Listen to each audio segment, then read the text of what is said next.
Brought to you by American Express Business. American Express offers a line of cards to help take your business further. Because with needs like yours, you need a card built for business.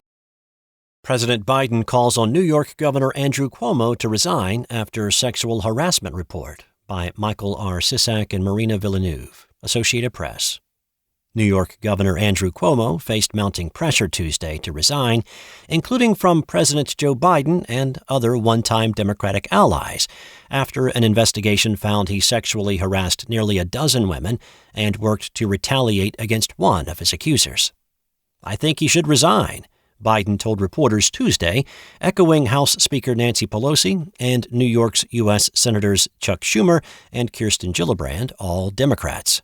The leader of the state assembly, which has the power to bring impeachment charges, said it was clear Cuomo could no longer remain in office. Speaker Carl Heastie, a Democrat, said he would move to complete an impeachment inquiry as quickly as possible. Cuomo remained defiant, saying in a taped response to the findings that the facts are much different than what has been portrayed, and that he never touched anyone inappropriately or made inappropriate sexual advances. In a telephone conversation with Heastie, Cuomo insisted he wouldn't leave office and told the speaker he needed to work fellow Democrats and garner enough votes to stop an impeachment, according to a person familiar with the conversation. But Heastie said he couldn't do that, said the person, who could not publicly discuss details of the private conversation and spoke to the Associated Press on condition of anonymity. The nearly 5-month non-criminal investigation overseen by New York's Attorney General and led by 2 outside lawyers concluded that 11 women from within and outside state government were telling the truth when they said Cuomo had touched them inappropriately, commented on their appearance, or made suggestive comments about their sex lives. Those accusers included an aide who said Cuomo groped her breast at the governor's mansion, and a state trooper on his security detail who said he ran his hand or fingers across her stomach and her back. Ann Clark, who led the probe with former U.S. Attorney June Kim, said the allegations had varying degrees of corroboration, including other witnesses and contemporaneous text messages. Investigators interviewed 179 people, including the governor himself. These interviews and pieces of evidence revealed a deeply disturbing, yet clear picture. Governor Cuomo sexually harassed current and former state employees in violation of federal and state laws, New York Attorney General Letitia James said at a press conference on Tuesday. Many of the women said they feared retaliation if they reported Cuomo's behavior, investigators said, describing his administration as a hostile workplace, rife with fear and intimidation. On one occasion, the probe found, Cuomo's staff took action intended to discredit and disparage an accuser, Lindsey Boylan, the first former employee to publicly accuse him of wrongdoing, including leaking confidential personnel files and drafting a letter attacking her credibility. The investigation's findings, detailed in a 165-page public report, turn up the pressure on the 63-year-old governor, who just a year ago was widely hailed for his steady leadership during the darkest days of the COVID-19 crisis, even writing a book about it. Since then, he's seen his standing crumble with a drumbeat of harassment allegations, questions, and a separate ongoing inquiry about whether state resources went into writing the book, and the discovery that his administration concealed the true number of nursing home deaths during the pandemic.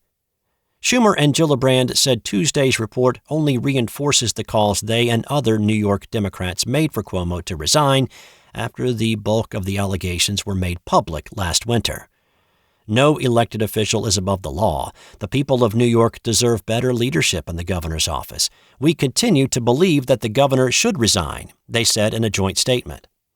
While James concluded the investigation without referring the case to prosecutors for possible criminal charges, local authorities could use its evidence and findings to mount cases. Albany District Attorney David Soros said he would request materials from James's office and welcomed victims to contact him. Heastie said the investigation's findings are crucial to expediting the ongoing state assembly inquiry into whether there are grounds to impeach Cuomo, who's been raising money for a potential 4th term.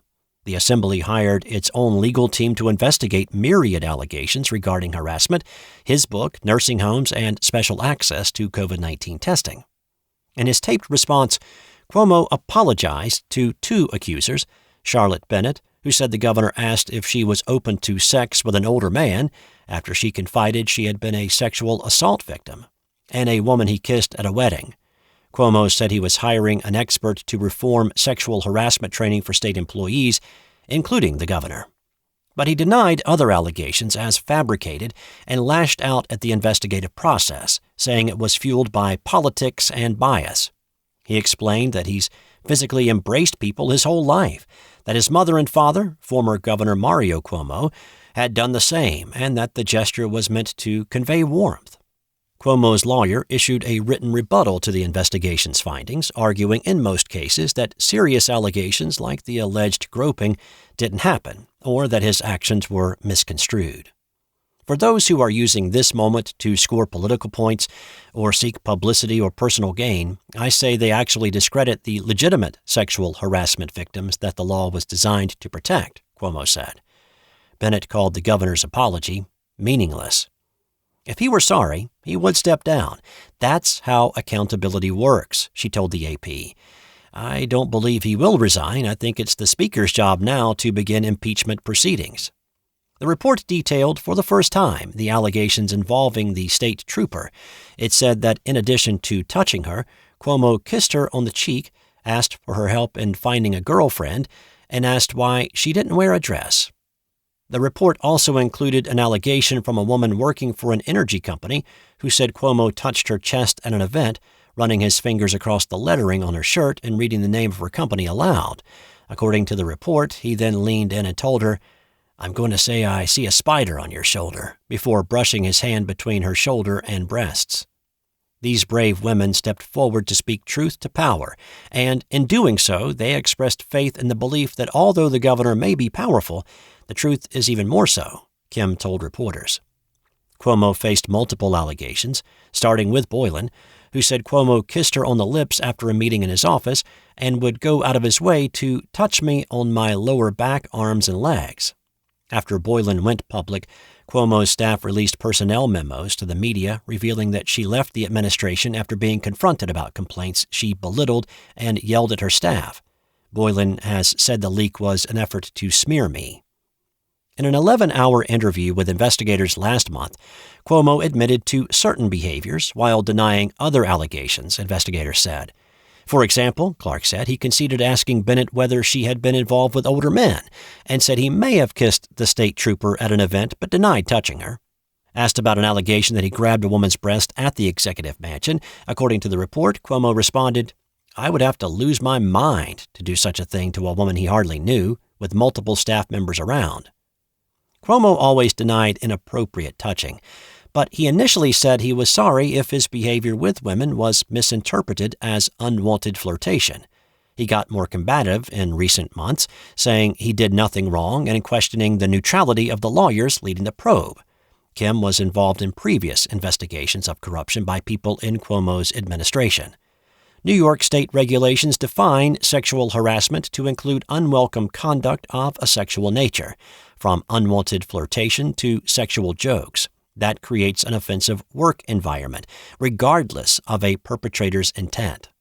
Cuomo championed a landmark 2019 state law that made it easier for sexual harassment victims to prove their case in court. Alleged victims no longer have to meet the high bar of proving sexual harassment is severe and pervasive. Meet Walter Woman, the owner of Woman's Auto Parts. Everything was fine until his calibration system took a turn for the worse. Critical failure. He needed a new one ASAP, so he used his American Express business card, which lets him earn extra membership rewards points on his business purchases, so the wheels keep on turning. Built for business by American Express. Don't do business without it. While this story is fictional, the value of Amex business cards is real. Terms apply. Learn more at americanexpress.com/businesscards.